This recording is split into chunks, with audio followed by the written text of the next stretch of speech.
मज़ेदार और बहुत ही आसान नाश्ते की रेसिपी आज आपके साथ शेयर करेंगे।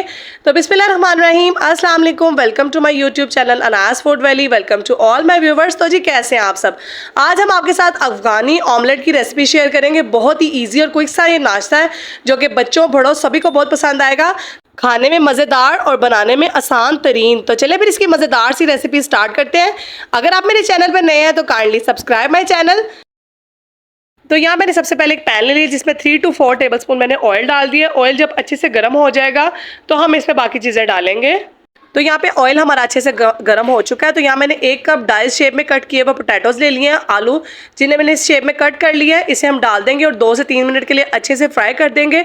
फ्राई करने से आलू हमारे अच्छे से सॉफ्ट भी हो जाएंगे और खूबसूरत सा इन पर कलर भी आ जाएगा। तो जब तक मैं यहाँ पे आलूओं को फ्राई कर रही हूँ, आप मुझे कमेंट सेक्शन में बताएं कि आप मेरी वीडियो दुनिया के किस कोने से देख रहे हैं, ताकि मुझे पता चल सके कि मेरे प्यारे प्यारे व्यूवर्स मुझे कहाँ से देख रहे हैं। तो यहाँ पे देखिए 2 से 3 मिनट हो चुके हैं, आलू अच्छे से फ्राई हो चुके हैं और इनके ऊपर बहुत ही खूबसूरत सा कलर भी आ चुका है। तो अब हम क्या करेंगे कि इसके अंदर हाफ कप के करीब मैंने ब्रीक कटा हुआ अनियन ले लिया है, जिसे मैंने अंडा जब हम बनाते हैं ब्रीक चॉप करते हैं उस शेप में कट कर लिया है। इसको डाल देंगे और इसको भी 1 मिनट के लिए अच्छे से आलूओं के साथ सौटे कर लेंगे। तो यहाँ पे प्याज भी आलूओं के साथ अच्छे से सॉफ्ट हो चुके हैं। तो अब हम इसमें 1 कप के करीब मैंने टमाटरों को ब्रीक चॉप करके रखा था वो डाल देंगे इस तरह से। अब हम टमाटरों को भी सॉफ्ट होने तक अच्छे तरीके से कुक कर लेंगे। ये बेसिकली बहुत ही सिंपल सी डिश है, इसमें कोई ज़्यादा मसाले नहीं डलते हैं, बहुत ही सिंपल से मसालों से बनकर तैयार होती है, लेकिन बहुत ही कमाल का नाश्ता है। आप इसे ज़रूर ट्राई कीजिएगा अपनी फैमिली मेम्बर्स के साथ, अपने फ्रेंड्स के साथ, इंशाल्लाह ये बहुत पसंद आएगा। तो यहाँ पे देखिए मैंने सारे टमाटर डाल दिए हैं। टमाटर हमारे अच्छे से सॉफ्ट हो चुके हैं। हाफ टी स्पून अब मैं इसमें सॉल्ट ऐड कर दूँगी, आप अपने टेस्ट के अकॉर्डिंग कर सकते हैं, और हाफ टी स्पून इसमें ब्लैक पेपर पाउडर जाएगा।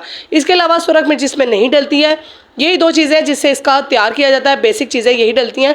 इनको हम अच्छे तरीके से मिक्स कर लेंगे जब तक हमारे टमाटर अच्छे से सॉफ्ट नहीं हो जाते।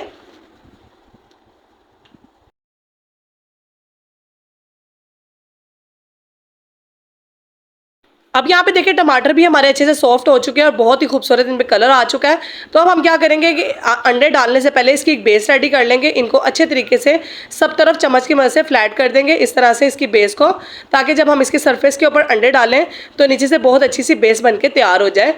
इस तरह से हम सब तरफ आलूओं के पेस्ट को अच्छे से फैला देंगे टमाटरों के साथ इस तरह से, और बाद में इसमें हम अंडे डालेंगे। तो यहाँ पे देखिए टमाटरों और आलूओं की बेस बिल्कुल इक्वल सी बन चुकी है। तो अब इसके ऊपर हम इस तरह 1 बाय 1 करके अंडे डाल देंगे। मैं यहाँ पे 4 अंडे यूज़ कर रही हूँ, आप अपने टेस्ट के अकॉर्डिंग या अपनी मर्जी के मुताबिक ज़्यादा भी डाल सकते हैं। तो यहाँ पे देखिए चारों अंडे हमारे डल चुके हैं इस तरह से। अब मैं इसके ऊपर ब्रीक कटा हुआ धनिया ऐड कर दूँगी, इससे बहुत खूबसूरत सा कलर आएगा। इस तरह से इसके ऊपर ब्रीक कटा हुआ धनिया डाल दूँगी और साथ ही इसके ऊपर जो है ना मैं ब्रीक कटी हुई सब्ज़ मिर्चें भी डाल दूंगी। आप चाहें तो पूरी पूरी भी डाल सकते हैं, लेकिन मैंने यहाँ पे ब्रीक ब्रीक चॉप कर लिए, इस तरह से डाल देंगे तो इसके ऊपर बहुत सी खूबसूरत सी लुक आ जाएगी। लास्ट में हम क्या करेंगे कि इसके ऊपर थोड़ी सी रेड चिली पाउडर जो होता है वो इसके ऊपर स्प्रिंकल कर देंगे। बाजार वाले इसी तरह से करते हैं तो इसके ऊपर बहुत खूबसूरत सा कलर आ जाता है इस तरह से। अब क्या करेंगे, अब इसके नीचे जो है ना कोई पैन या कोई चीज़ रख देंगे जिस तरह तवा वगैरह, ताकि जो है ना ये ज़्यादा नीचे से इसकी बेस जले नहीं।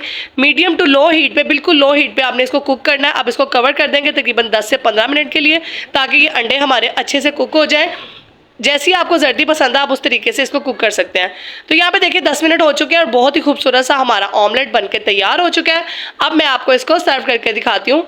इस तरीके से देखें माशाल्लाह कितना खूबसूरत इसका कलर आया और बहुत ही खूबसूरत सी ये डिश बन के तैयार हुई है। अब मैं इसको सर्व करूँगी इस तरह से प्लेट में। तो अल्हम्दुलिल्लाह बहुत ही मज़ेदार और बहुत ही टेस्टी सा हमारा अफ़गानी ऑमलेट बन के तैयार हुआ है। ये देखें कितना खूबसूरत लग रहा है। तो आप इस रेसिपी को ज़रूर ट्राई कीजिएगा, इंशाल्लाह बहुत पसंद आएगी। अल्हम्दुलिल्लाह ये है फाइनल लुक। मैंने इसको ब्रेड के स्लाइस के साथ सर्व किया। आप चाहें तो इसको बन के साथ, पराठे के साथ भी सर्व कर सकते हैं, ये आपकी मर्ज़ी है। बहुत ही टेस्टी बनेगा। तो एक मैं यहाँ पे आपको टेस्ट करके भी दिखाऊंगी कि कैसा बना है। बहुत ही अमेजिंग सी रेसिपी है। इसे अपनी फैमिली फ्रेंड्स के साथ शेयर करना बिल्कुल भी मत भूलिएगा। ये देखें कितना खूबसूरत सा बनके तैयार हुआ है। तो ये प्यारा सा बाइट मेरे प्यारे प्यारे से व्यूवर्स के लिए। उम्मीद करती हूँ कि आपको रेसिपी ज़रूर पसंद आई होगी। इंशाल्लाह आगे ऐसी मज़ीद रेसिपीज़ आ रही हैं तो मुझे फॉलो करना बिल्कुल मत भूलिएगा। फिर मिलेंगे नेक्स्ट वीडियो में, तब तक के लिए दें इजाज़त। अल्लाह हाफिज़।